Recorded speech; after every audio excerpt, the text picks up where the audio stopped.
성전 청량이 또 한 번 나와요. 여기에 예수님이 지금 이 성전에서 무슨 일을 하고 계신지를 조명하라는 거예요.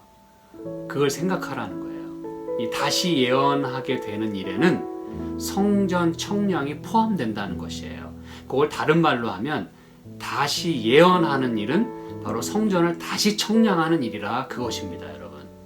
그게 바로 이 하늘에서의 이 성소 봉사를 다시 한번 리마인드 시켜주시는 거예요. 하나님이 지금 세상의 역사를 어떻게 이끌고 가시는지를 이 말씀을 통해서 우리에게 깨닫게 하시는 거예요. 보고, 듣고, 생각하게 하는 거예요. 저희로 보여서 자기들의 죄를 부끄러워하게 하고 그 형상을 청량하게 하는 일을 오늘 우리에게도 하도록 하시는 것입니다, 여러분.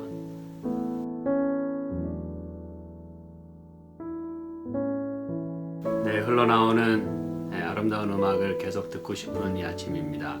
오늘 함께 살펴볼 하나님 말씀은 제가 시편 60편 4절에 주를 경외하는 자에게 길을 주시고 진리를 위하여 달게 하셨나이다. 예, 저희는 요즘 하나님께서 당신을 경외하는 자에게 깃발을 주시고 또 그것을 진리를 위해서 달게 하셨다고 하는 말씀을 계속해서 살펴보고 있습니다. 어제 저희는 에스겔서 40장에 있는 말씀으로 어제 말씀을 마쳤는데 오늘 이어서 말씀을 살펴보도록 하겠습니다. 에스겔서 40장 전쟁에서 승리한다고 하는 것, 그리고 죄의 회개와 용서와 구원, 그리고 그 깃발, 그리고 또 성소 혹은 성막, 이 모든 것들이 어떻게 연관성을 가지는지에 대해서 저희가 계속 살펴보고 있는데요. 에스겔서 40장 4절 어저께 저희가 살펴보았습니다. 그 사람이 내게 이르되 인자야 내가 내게 보이는 그것을 눈으로 보고 귀로 들으며 내 마음으로 생각할지어다. 내가 이것을 내게 보이려고 이리로 데리고 왔나니 너는 본 것을 다 이스라엘 족속에게 고할지어다. 그래서 하나님은 에스겔을 통해서 에스겔이 본 그 모든 비전을 이제 백성들에게 힘있게 전하라고 그렇게 말씀을 하십니다. 에스겔이 본 것은 바로 성전을 청량하는 것이었어요. 그래서 5절에 내가 본즉 집 바깥 사면으로 담이 있더라. 그 사람의 손에 청량하는 장대를 잡았는데, 이상 중에 본 성읍과 또 이 성전에 대한 모든 것들을 40장부터 48장까지 그렇게 다 청량하고 마지막 성전이 회복되면서 놀라운 구원의 역사를 그렇게 마무리 짓는 그런 비전입니다. 여러분, 이렇게 성전을 청량하는 이 일, 더군다나 무엇으로 지금 청량한다 그랬어요? 청량하는 장대를 가지고. 이건 이제 제가 좀 이따 또 한번 말씀드리겠습니다만 굉장히 중요한 컨셉입니다. 왜냐하면 말씀드린 대로 이 장대는 이 깃발, 그리고 우리가 살펴본 대로 이것은 예수님을 가리키는 것이에요. 우리가 이사야서 11장에서 그것을 확인했었는데 잠깐만 제가 읽어드릴게요. 11장 1절에 이새의 줄기에서 한 싹이 나며 그 뿌리에서 한 가지가 나서 결실할 것이에요. 여기 싹이라고 하는 것이 바로 rod, 지팡이 혹은 장대. 그리고 이것이 역시 10절에 그날에 이새의 뿌리에서 한 싹이 나서 만민의 기호로 설 것이요. 여기 기호.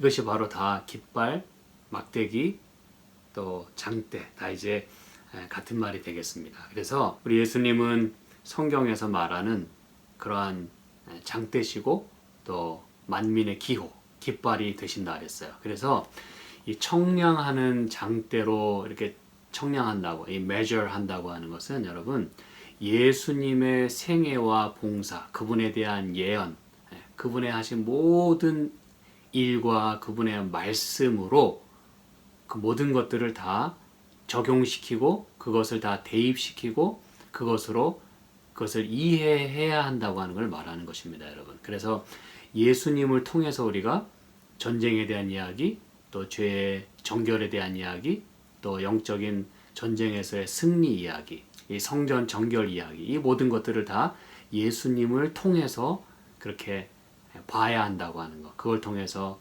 청량해야 한다고 하는 것을 말하는 것이에요. 그분만이 이것을 바로 이야기해 주실 수 있고 그분만이 그 모든 것들을 정확하게 보여주실 수 있다는 것이에요. 그분만이 모든 문제의 해결자시고 그분만이 다 이것들을 행하실 수 있는 유일한 소스이심을 성경은 말하고자 하는 것입니다. 자, 그래서 우리 이제 에스겔서 43장에 있는 말씀을 봅니다. 에스겔 43장 10절 볼게요. 인자야, 너는 이 전을 이스라엘 족속에게 보여서 그들로 자기의 죄악을 부끄러워하고 그 형상을 측량하게 하라 그랬어요. 이제 이 43장 10절에 있는 이 말씀은 너무너무 중요한 말씀입니다, 여러분. 이 에스겔서에서 뿐만 아니라 성경 전체에서 아주 중요한 말씀을 여기 주고 있어요. 어떻게 보면 그 연결고리 같은 것입니다, 여러분. 또 여기에 그 실마리 같은 것들이 들어있어요. 이 전을 이스라엘 족속에게 보이라 그랬어요. 하나님께서 어떤 일을 행하시는지, 하나님이 어디에 계시는지, 그리고 성전을 중심으로 해야 될 것에 대해서 계속 지금 리마인드를 시켜주시면서 이것을 보여서 그들로 자기의 죄악을 부끄러워하고, 여러분, 이 다윗에게 이 길을 주셨을 때 다윗은 또 죄악을 다 용서해달라고 이렇게 기도를 했잖아요. 하나님 또 깃발을 주시고 성소를 중심으로 다시 생활하고 하나님 중심으로 생활해야 될 것을 하나님이 말씀하시는 가운데 이렇게 하는 모든 것, 이렇게 성전을 보이시고 깃발을 보이시고 장대를 보이시고 하는 이런 모든 것들이 그들로 자기의 죄악을 부끄러워하고, 여러분, 죄를 부끄러워하는 한 희망은 있습니다. 많은 경우에 그 죄를 깨닫지 못하고 또 그것을 인식하지 못하게 될 때 여러분, 그것은 답이 없는 거예요. 그런데 자기의 죄됨을 깨닫고 그 아픔을 하나님 앞에 고할 때 그때는 희망이 있고 길이 있어요. 구원의 찬스가 주어지는 것입니다. 그래서 죄악을 부끄러워하고 이렇게 되면 이제 정결하게 되고 싶은 그런 욕망이 생기겠죠. 그렇죠? 그러면서 뭐라고 말씀하냐면 그 형상을 측량하게 하라 그랬어요. 여러분, 이 부분이 이제 아주 중요한 단어입니다. 그 형상을 측량하게 하라. 형상이라고 하는 이 단어가요, 이 구약 성경에서 딱 한 군데 똑같은 그런 표현이 사용된 것이 나옵니다. 물론 다른 어떤 형태로 또 표현된 것은 몇 군데 있습니다만 똑같은 그런 형태로 표현된 단 한 군데가 있는데 같은 에스겔서 28장 12절입니다. 인자야, 두로 왕을 위하여 애가를 지어 그에게 이르기를 주 여호와의 말씀에 너는 완전한 인이었고 지혜가 충족하며 온전히 아름다웠도다. 14절에 우리가 잘 아는 말씀이 나오죠. 너는 기름 부음을 받은 덮는 그룹이며. 그래서 목사님, 이거는 그 우리가 흔히 이야기하는 대로 그 루스벨, 그렇죠? 이사야서 14장에 나오는 그 루스벨 이야기 아닙니까? 예, 맞습니다. 두로 왕을 이제 비유해서, 그러니까 하나님께서 얼마나 그 천사장을 아름답게 만드셨고 아주 가장 빛나는 그 마스터피스로서 이렇게 만들었어요. 물론 여기 뒤에 보면 다 그것이 이 교만으로 인해서 다 떨어졌음을 이제 이야기하고 있는데, 여기 주 여호와의 말씀에 너는 완전한 인이었고 지혜가 충족하며 온전히 아름다웠다. 여러분, 이런 존재가 어디 있습니까? 세상에. 하나님께서 이런 존재를 만드셨다는 거예요. 그런데 그 존재는 그 아름다움을 주신 하나님께 그 자신을 드리고 또 의지하고 그분을 섬기는 대신에 그 아름다움을 자기가 자랑하고 자기 것인 양 그렇게 교만하고 하나님을 저버리게 되었을 때 이제 모든 것이 다 메스업된 것입니다. 죄라고 하는 것이 그래서 생겨나게 된 것이에요. 그렇다면 여러분, 이 말씀을 통해서 뭘 우리에게 이야기하고자 하냐면, 물론 하나님을 중심으로 하나님께 모든 영광을 돌려야 한다고 하는 것을 말씀함과 동시에 여기 이렇게 완전한 인이었다.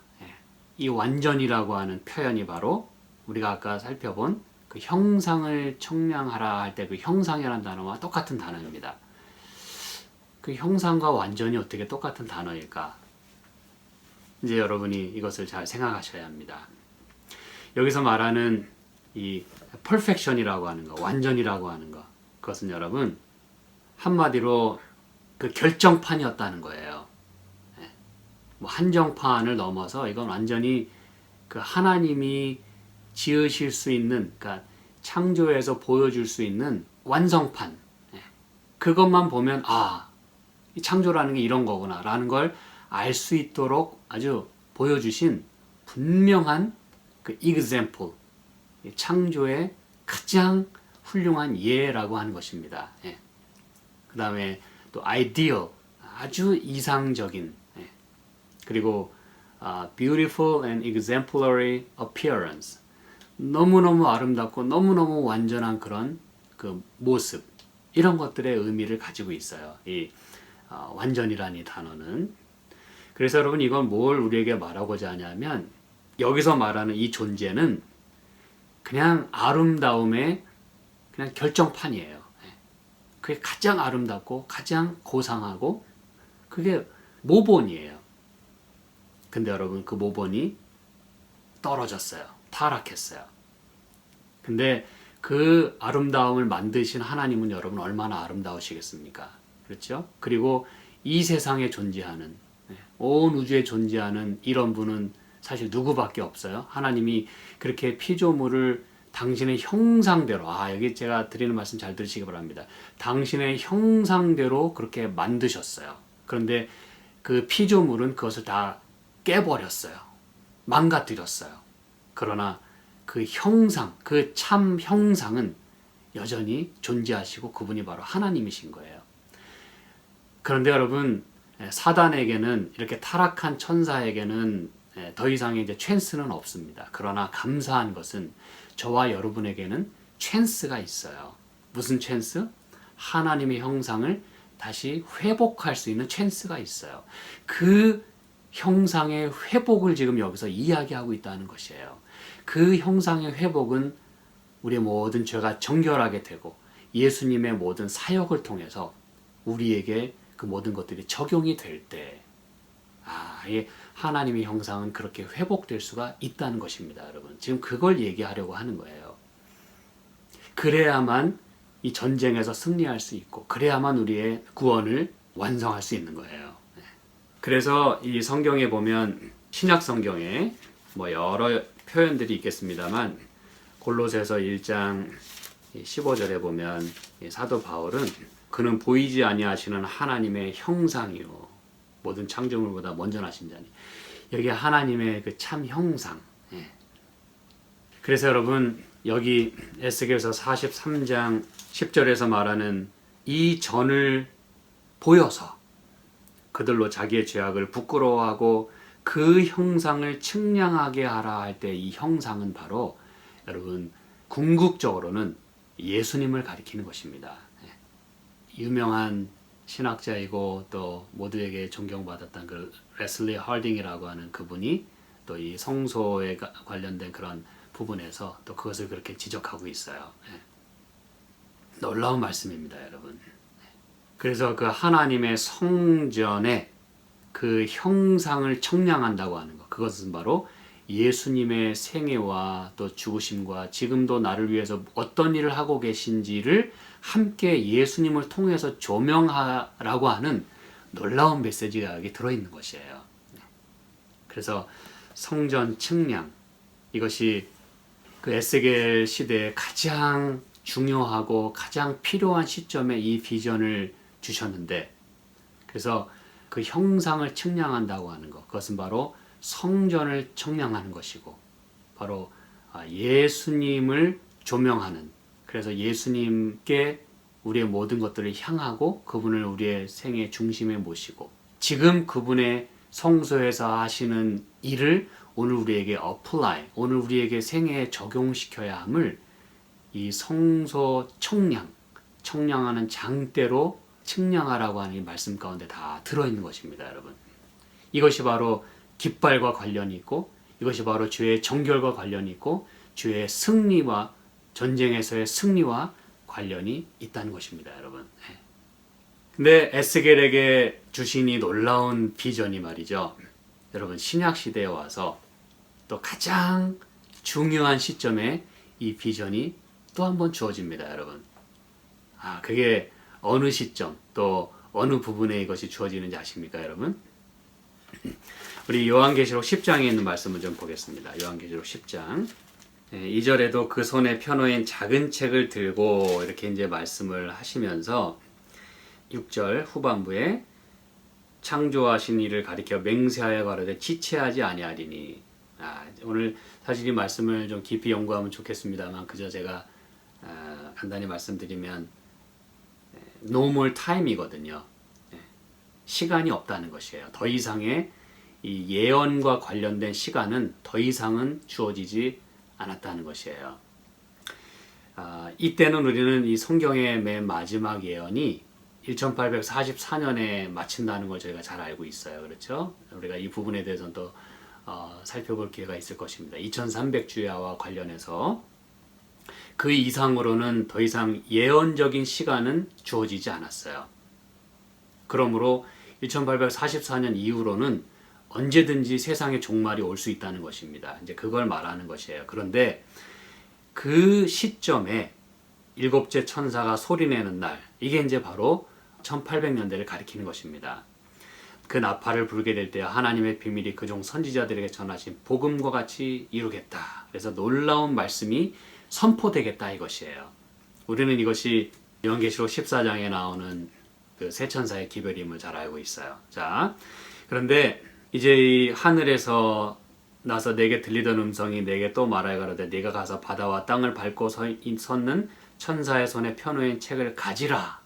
그래서 내가 천사에게 나아가 작은 책을 달라 한즉 천사가 가로되 갖다 먹어버리라. 내 배에는 쓰나 내 입에는 꿀같이 달리라 하거늘. 10절 내가 천사의 손에서 작은 책을 갖다 먹어버리니 내 입에는 꿀같이 다나 먹은 후에 내 배에서는 쓰게 되더라 그랬어요. 이게 이제 우리는 이 종교 역사에서 1840년대에 밀러의 그 재림운동, 그때는 여러분 초교파적으로 이 일이 일어났던 때고 아직 제7일 예수재림교회는 생겨나기 이전이었습니다. 잘 알고 계시죠, 그렇죠? 그 종교 이미 유럽에서부터 종교 대각성 이 운동이 일어났고 또 미국에서는 또 밀러주의를 중심으로 놀라운 그 재림운동이 일어났습니다.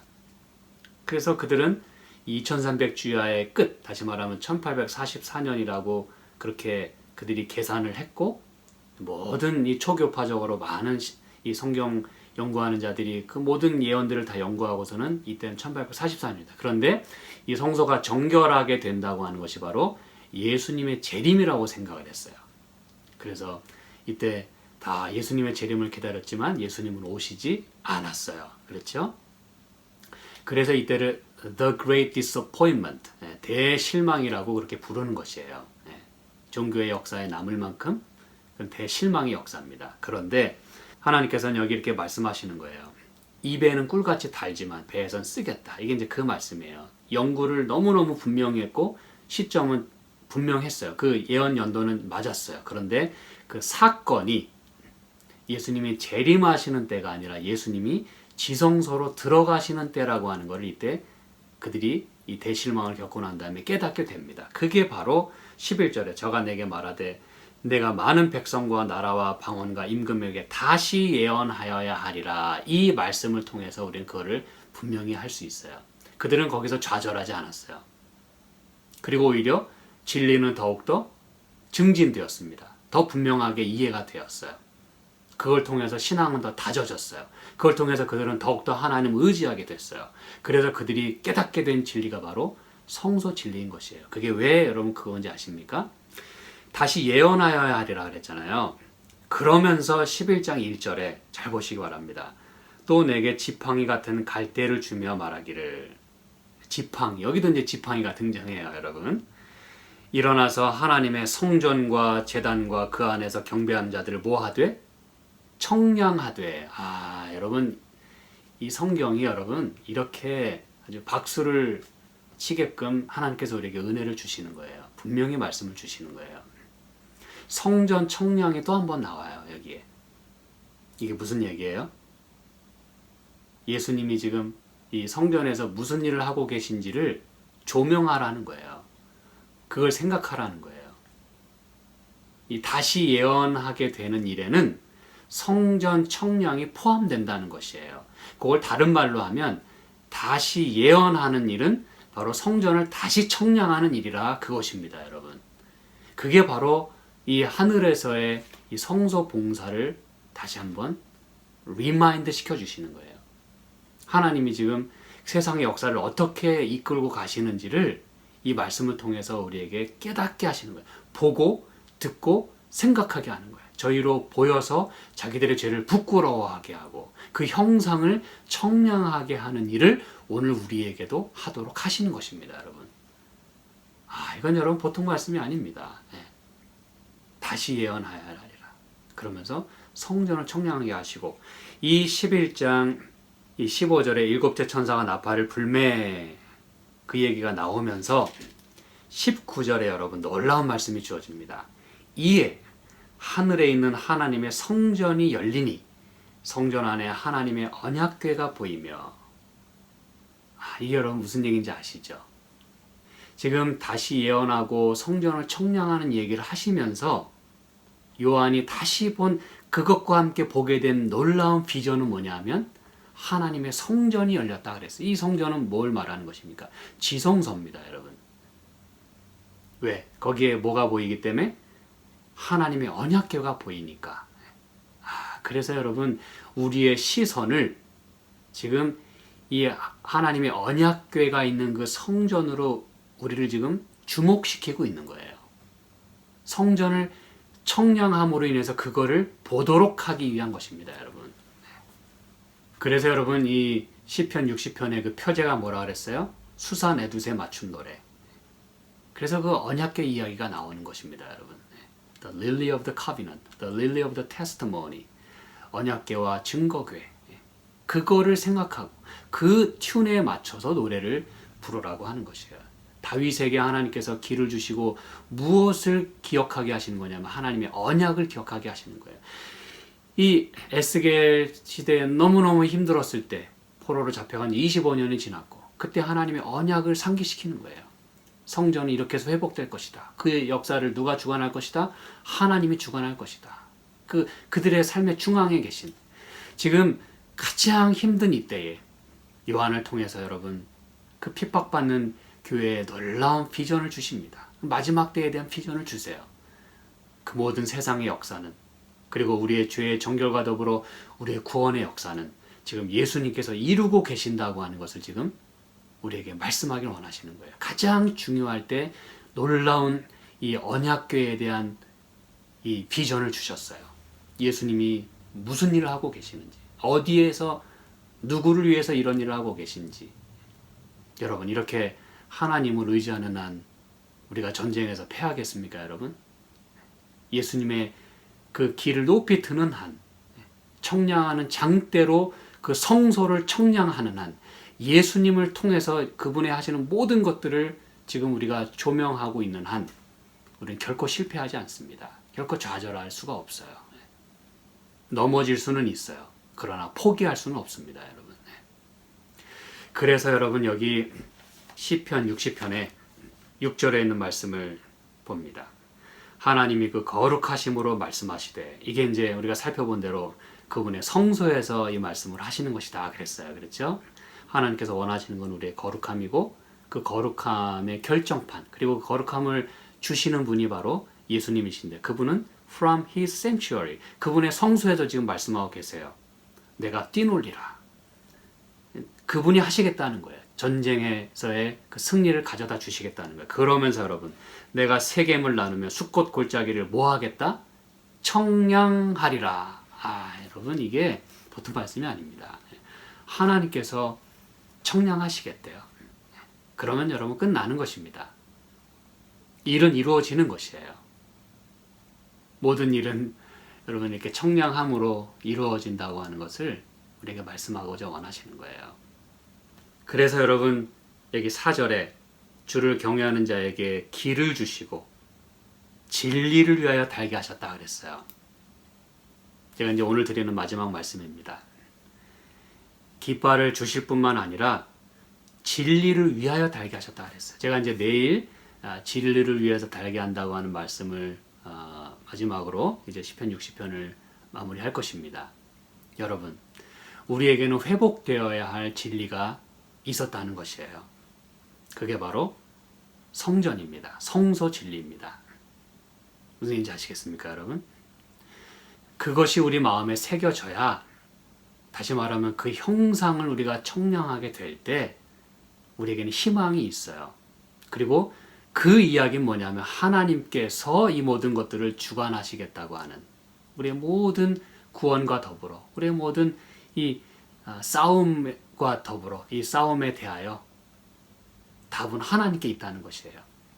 우리 12지파의 기가 성막을 중심으로 다 세워졌듯이 하나님 중심으로 우리가 살아야 함을, 지금 예수님께서 그 일을 위하여 지금 우리를 위해서 이 모든 일을 행하고 계신다고 하는 걸 우리가 깨닫는 것, 그 진리를 회복하는 것이 매우 중요하다는 것이에요. 하나님은 다윗에게 그것을 리마인드 시켜주셨어요.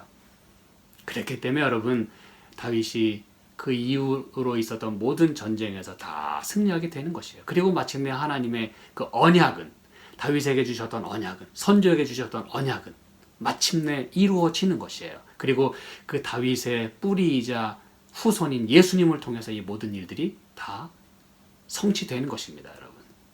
이런 놀라운 하나님의 말씀이 오늘 우리의 삶 가운데 다시 한번 깨닫게 되고 상기되고 적용함으로 인해서 변화되는 그러한 저희의 삶이 되기를 바랍니다. 함께 기도하시겠습니다. 하나님 아버지, 저희들에게 이렇게 하나님 말씀을 깨달을 수 있고 또 주님께 이렇게 감사의 기도를 드릴 수 있는 놀라운 진리를 주셔서 참으로 고맙습니다. 주님, 가장 우리에게 힘든 시간들 속에 그렇게 가장 필요할 때 비전을 주셔서 감사합니다. 언약에 대한 말씀을 상기시키시고 또 우리를 위해서 지금도 불철주야 그렇게 간구하시고 지키시는 그런 예수님에 대한 분명한 그 비전을 우리에게 보여주셔서 감사합니다. 오늘 우리가 그것을 마음에 새기고 우리도 그 형상을 청량하는 마음으로 하루를 살아갈 수 있게 축복하여 주시옵소서. 예수님의 이름으로 기도합니다. 아멘.